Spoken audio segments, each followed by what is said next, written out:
कौन बनेगा नेता। नगर निगम के चुनाव पास आने वाले थे। पूरे कानपुर शहर में टिकट को लेकर मारामारी शुरू थी, लेकिन सबसे ज्यादा चर्चा में वार्ड नंबर 40 की सीट थी। वो इसलिए क्योंकि इस बार वहां की सीट महिला के लिए आरक्षित थी। अब सवाल ये था कि चुनाव लड़ेगा कौन।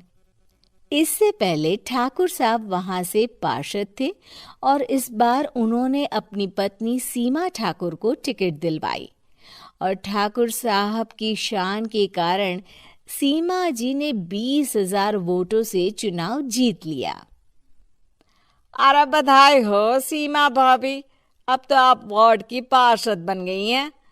अब तो हमारे काम आप ही करवाएंगी। अरे ये तो सिर्फ नाम की पार्षद बनी है। वो तो महिला सीट आ गई, वरना पार्षद तो मुझे ही बनना था। अब भले ही चेहरा इसका होगा, लेकिन पावर तो मेरी ही होगी। अरे वाह भाई साहब, क्या दिमाग लगाया है आपने भी। आइए आप लोग, खाना लगा दिया है सबके लिए। सीमा जी पार्षद बन चुकी थीं, फिर भी उनकी एक ना चलती। सारे काम ठाकुर साहब खुद ही संभाल लेते और जहां जरूरत पड़ती वहां सीमा जी का अंगूठा लगवा लेते। सीमा जी ज्यादा पढ़ी लिखी भी नहीं थी। एक दिन ठाकुर साहब और सीमा एक प्रोग्राम में जाते हैं। अरे ठाकुर साहब, आप आ गए। ओहो, पार्षद मैडम भी आ गई हैं। स्वागत है आप दोनों का। लगता है हमारे पार्षद फंड का सही इस्तेमाल हो रहा है। चलिए अब उद्घाटन करते हैं। ये लीजिए ठाकुर साहब कैची, आप ही सबसे पहले प्रवेश कीजिए। सब लोग आगे निकल जाते हैं और सीमा जी पार्षद होने के बावजूद भी पीछे खड़ी रह जाती हैं। वो देखती हैं कि वेलकम बोर्ड पर उनका नाम है, लेकिन महिला होने के कारण कोई उनका सम्मान नहीं कर रहा। अगले दिन एक आदमी उनके घर आता है। अरे ठाकुर साहब नमस्कार। कल ना हम नोटिस किए कि हमारा घर तो अवैध है और नगर निगम वाले उसे तोड़ने आ रहे हैं। अरे कुछ कीजिए ना ठाकुर साहब।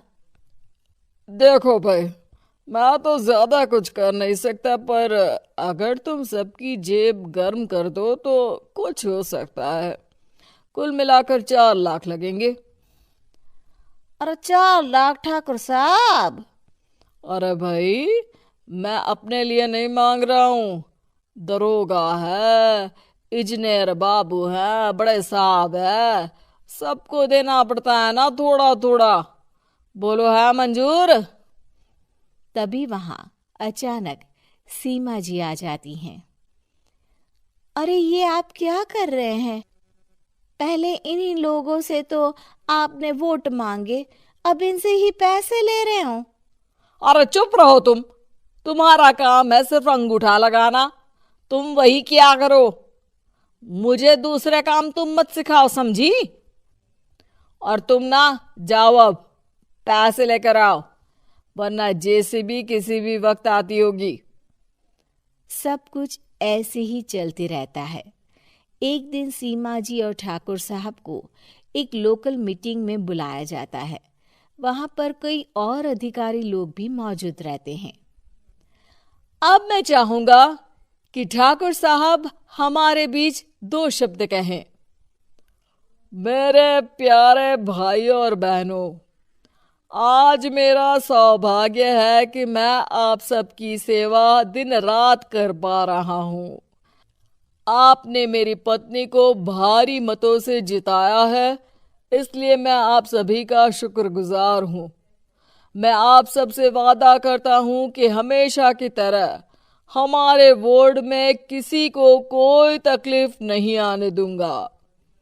सभी लोग तालियां बजाने लगते हैं। अब मैं माननीय पार्षद मैडम को स्टेज पे बुलाना चाहूंगा। अपने नाम को बुलाया सुनकर सीमा जी एकदम चौंक जाती है। उन्हें बिल्कुल उम्मीद नहीं थी कि इतनी बड़ी जगह उन्हें मंच पर बुलाया जाएगा। जैसे तैसे वो मंच पर चढ़ती हैं। ऊपर जाते ही सीमा जी को सारी पुरानी बातें याद आ जाती हैं कि किस तरह उनके पति उन्हें कभी भी आगे बढ़ने नहीं देते और उनके नाम से गलत काम करते हैं। वो बोलने लगती हैं, मैं आपके वार्ड की पार्षद सीमा हूँ। आप में से बहुत कम लोग ही मुझे जानते होंगे, क्योंकि इससे पहले मुझे कभी ऐसा मौका ही नहीं मिला। सारे मौके मेरे पार्षद पति यानी आपके ठाकुर साहब ही लेते रहे, लेकिन आज ये मौका मुझे मिला है तो मैं इसे ऐसे ही नहीं जाने दूंगी। मैं आपको ये बताना चाहती हूँ कि आपके ठाकुर साहब मेरे नाम की आड़ में गैर कानूनी काम करते हैं, जिस पर अंगूठों के निशान मेरे होते थे। इसीलिए मैं अपनी गलती मानती हूँ और आज अपने पद से इस्तीफा देती हूँ, ताकि आगे से कोई गलत काम ना हो पाए।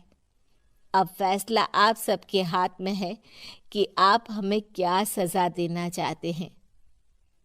सीमा जी की बातें सुनकर ठाकुर साहब के चेहरे का रंग उड़ जाता है और वो शर्म से मुंह नीचा करके वहां से चले जाते हैं और पद से इस्तीफा देकर ही सही सीमा जी अपने आप में आत्मविश्वास महसूस करती हैं।